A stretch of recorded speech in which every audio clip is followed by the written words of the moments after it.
up, you guys? Welcome back to my channel, and if you're new here, just welcome. My name is Gemma Jade, but today we are going to be discussing some creepy urban legends. Lately, both in the comment sections of my videos and also in the live streams I do every week, I've been seeing a lot of you guys asking questions about faceless drivers or phantom riders. This is the paranormal community after all, so while these questions may seem strange to most, to me it was a chance to research. On the surface, this sounds just as terrifying as I'm sure it is. Many of us have had at least one experience with the paranormal that has forever changed us, even if only in some small way. If not, then we most likely know someone else who has had such an experience. There are so many different forms ghosts and spirits can take, the possibilities are almost limitless, with some forms being chosen way more than others. It honestly depends on your particular connection to spirit and really how able you are to receive these images.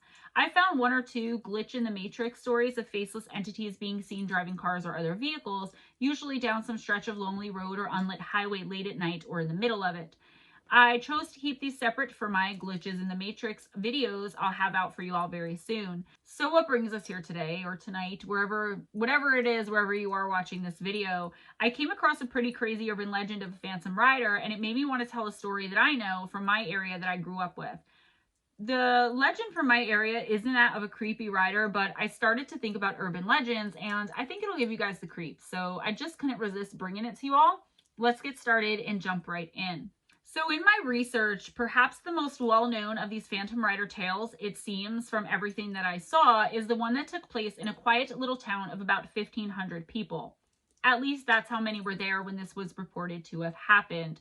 The town is Elmore, Ohio, and it's in the United States. Many people who drive through this sleepy and unexciting little town wouldn't think twice about it and would probably forget about it altogether the second they were across the city limit. However, those of us who are familiar with Elmore's Phantom Rider may never forget it. It's said that in Elmore, along its pitch black and winding back roads, there is a mysterious headless phantom riding around.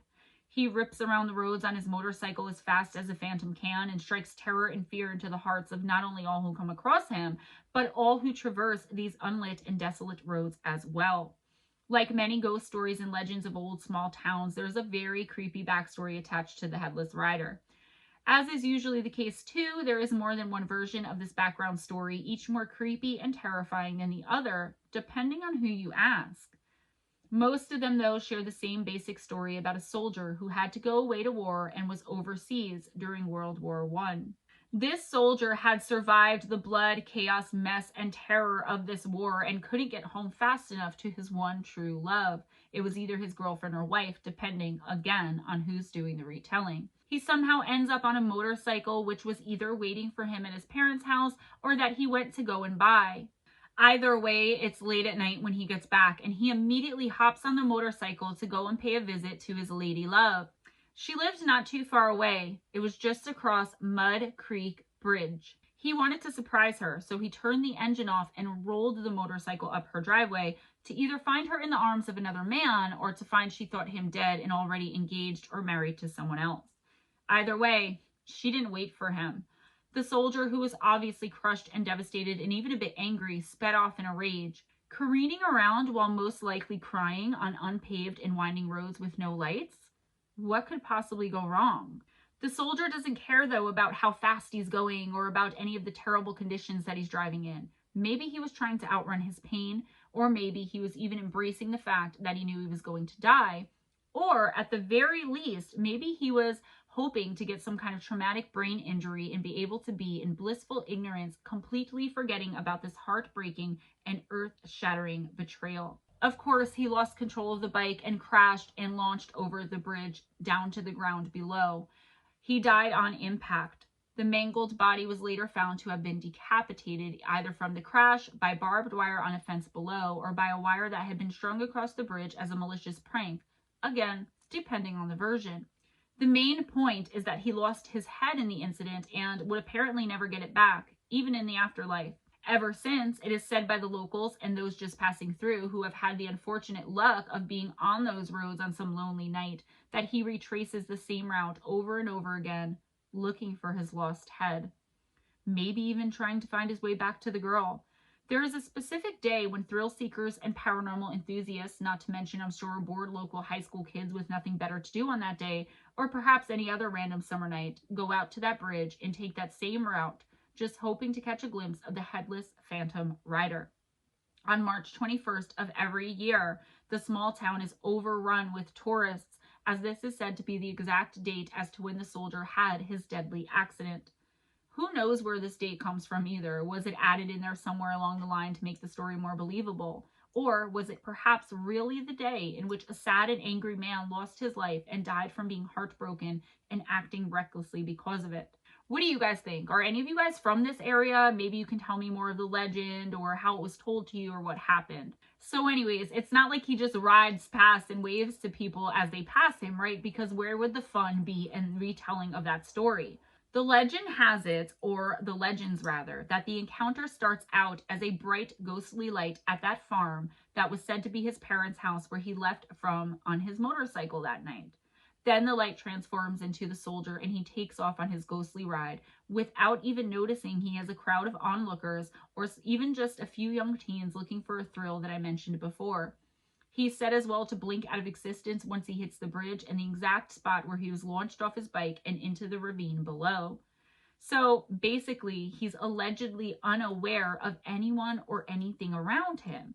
Does he even know he's dead? Because this is a little bit rare for an actual spirit or apparition. I mean, this is just the psychic in me. You guys, if you've been with me for a while, you know me. I have to question everything. Usually when it's something unaware like that and starts off as a light and just kind of repeats the same motion from the night of the accident or the death, however, especially if it's something that you don't see coming, like a motorcycle accident, that's usually just energy. That's not really a haunting, but it's an urban legend, so I'll let it slide this time, guys. On March 21st of every year, still to this day, you will find an entire crowd of people just waiting on that bridge. Some honk their horn to try to get his attention. Others scream and holler at him to turn back as though this could somehow change his eventual fate that happened all those years ago. Other times, though, when there's nothing and no one to be seen, when the ghostly soldier is nowhere to be found, you'll hear people calling out to him, trying to coax him to come out of the house and get on his bike. I can't even imagine how freaking annoying it must be to the people who live where the parents' farm allegedly was located back when the soldier was alive. But as always, I digress. There have allegedly been several paranormal enthusiasts and investigators throughout the years who have gone searching for more answers as to not only if the legend of the rider itself is true, but if this soldier even ever existed at all. The place and legend itself has gained so much notoriety that it's taken on almost a life of its own. By far the most well-known investigation into this particular small town urban legend, or true story, whichever you want to call it, was undertaken by a man named Richard Gill, and it took place all the way back in 1969. On the night of March 21st, 1969, Gill and an associate made the trip to Mud Creek Bridge along with cameras and recording equipment, which I'm sure was quite primitive compared to today's standards of ghost hunting and catching technology. They had the intent to see the ghost rider for themselves. Apparently, though, they succeeded because Richard Gill reported that a spectral light made its way towards them and across the bridge before fading out. So excited were Richard and his crew that they attempted to summon the ghostly apparition again by doing the usual ritual and legends and tales such as this one. They honked their horn 3 times and blinked their headlights as well. They claim that before performing this ritual, they had put a string up all along the bridge and waited to see what would happen, if anything at all. According to Richard Gill and his crew, their little experiment worked, and the soldier appeared and once again took his ghostly ride, blinking out of existence right when he hit the part of the bridge where he died. The string was left untouched, despite them claiming to have seen with their own eyes the soldier's ghost ride right through where it was. The next phase of their little experiment involved Gill's friend standing in the middle of the road, after which they summoned the rider again. This time the light passed by but was claimed to have knocked the man into a ditch to leave him badly shaken and disoriented with some bumps and bruises, but otherwise unharmed. This all sounds really awesome to us in this community, I'm sure, like if this really happened. They even had equipment to record these supposed events, and, well, unfortunately, the evidence they gathered seems to be inconclusive at best. Remember, it was 1969 and technology was nothing like it is now, not with recording equipment or anything else. The recording only shows the light that could really be literally anything. And the recording holds only a high-pitched noise, which, while certainly eerie, is definitely not the proof that they were looking for or looking to like tell us this was the proof. Although the experiment cannot really be called a success and seems to be perhaps fairly exaggerated, Gill's research on the matter is often credited with keeping the ghost rider of Elmore from fading into obscurity. Other research on the phenomena has met with mixed results. For one, there seems to be no record of such an accident on the bridge during the claimed time frame, and it is unclear if the Mud Creek Bridge is really even where the incident occurred, if it ever occurred at all. So how can it be in debate where it occurred if nobody even knows if it occurred? This is why I can't stand urban legends, because I want to ask questions, like I want to know. So there's really so little, if anything at all, to confirm this story at all. And add to this the elements of it that they were saying, like the summoning the ghost through flashing lights, and one gets the strong impression that this is all a mere urban legend. But nevertheless, there are those who still insist they have seen the Phantom Rider of Elmore, and Richard Gill remains adamant that he did not make any of his story up, that like what he said his research found was true. I like to give people the benefit of the doubt. I definitely don't believe in the horn honking and light flashing being able to summon a spirit or energy, but I don't put anything past anything these days, to be honest. Between my own paranormal life and existence to the things I've seen and heard since I started investigating and searching for answers, both personally and professionally, I have to conclude that the legend itself is real, but extremely exaggerated throughout the years, like a game of Chinese telephone. You know the one. The Phantom Rider of Elmore isn't the only motorcycle riding specter to not have a head, and not by far. In fact, this seems to be a very common trait among men who have been said to have been in one accident or another, and for this reason or that, to have been seen riding around without their head in more stories and local legends than I could even count. Even without the motorcycle, this is a common trait. Do any of you guys have any urban legends of a headless rider in your town or state? I mean, a lot of the time it's a horse, right? I mean, I'm not just talking about the headless horseman, Ichabod Crane. I'm talking about like a lot of the times it's a motorcycle or a horse.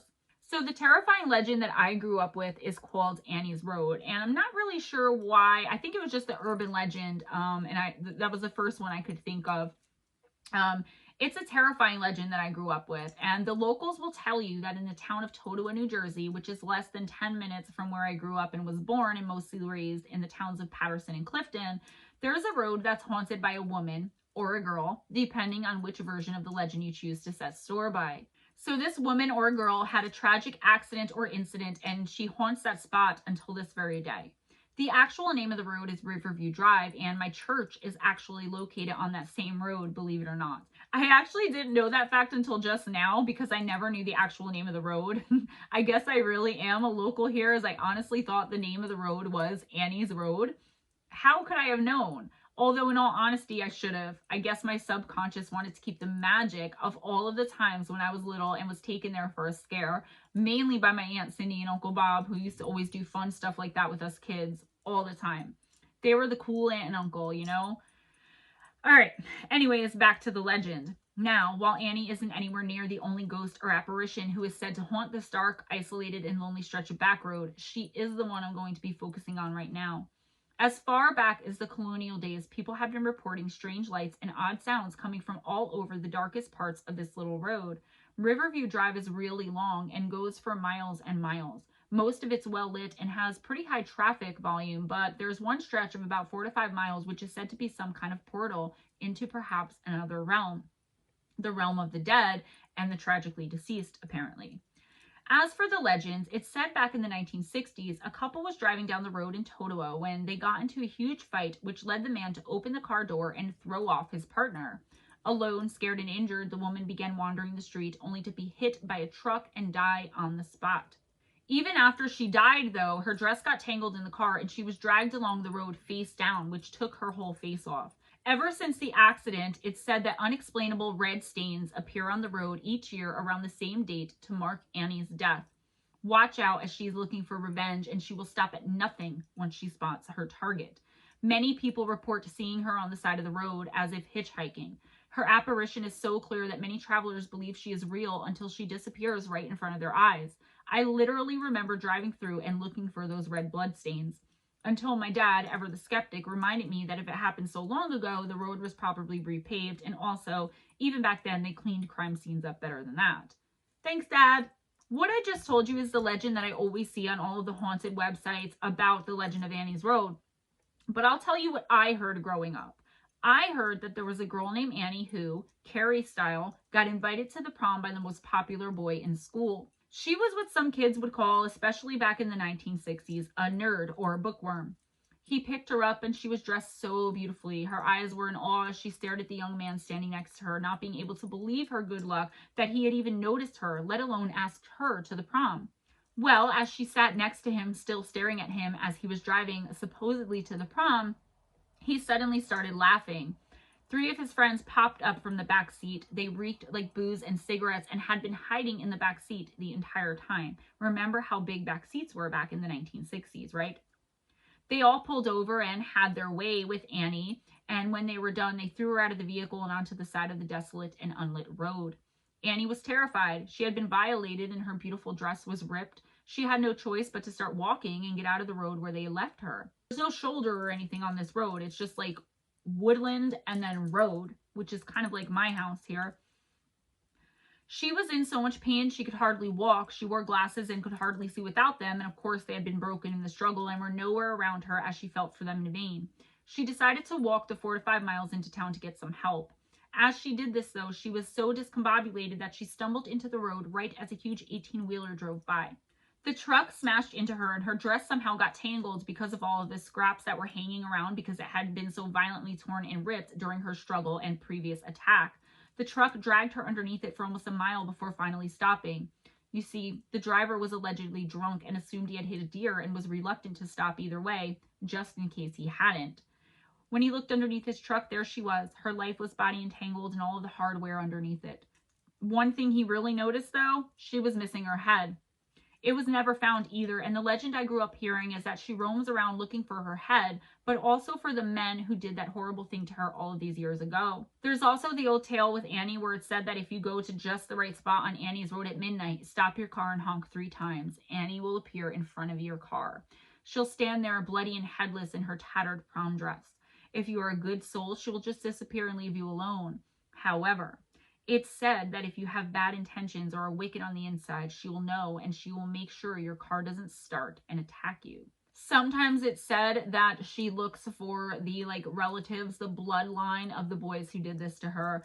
And it's even said sometimes that she appears inside your car and tries to gouge your eyes out, probably reminiscing of that fateful night way back when she thought her dream was coming true. That night when she was brutally assaulted and quite literally, she lost her head.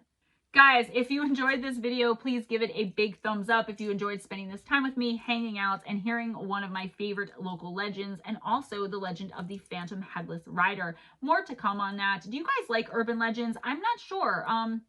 You guys ask about them a lot, but you never ask me to cover them. So I don't know. Some people think they're corny, but some can be really scary, but I need scary ones, okay? Please subscribe if you haven't already and make sure your notification bell is turned on, please. Spread the love by sharing this video. If you would, please check out the description box. We have the interview with April Arrington, Justice for Caleb Smith. If you're not familiar with the case, please check that out and get familiar with it because we're going to have April back on. We have lots of awesome updates. And I know those of you who watch every one of my videos are like, when is this going to happen already? Probably after the holidays, okay? Also in the description box, you can find the links for the live streams that I do every week. There's 3 of them. The live intuitive oracle reading on Wednesday night right here, and then Campfire Stories and Fireside Chat on Friday and Sunday nights on Missing Persons and Mysteries. Sorry guys, I'm filming a lot tonight. And PayPal, Patreon information, Amazon wish list gift link, I think I said that right, in the description box below as requested by a lot of you. Thank you guys so much for not only your gifts and donations, but for the constant support, love, appreciation, respect that you guys give me, especially my girl squad, my patrons. You guys are the actual best. Tribe, Stemites, Gempire, Gemmites, Stocktonites, whatever, Steve's Angels. I love all of you guys and welcome all of the newbies. I am so glad to have you all as well. If you have any experiences with the supernatural and or paranormal that you would like me to make a part of my listener encounters series, please email me at GemmaJadeparanormal@gmail.com, and that'll be in the description box as well. Also, if you have any local urban legends that you think are really creepy, really scary, or possibly true, you can also email me with those. I'm thinking about a new series depending on how this urban legend video does.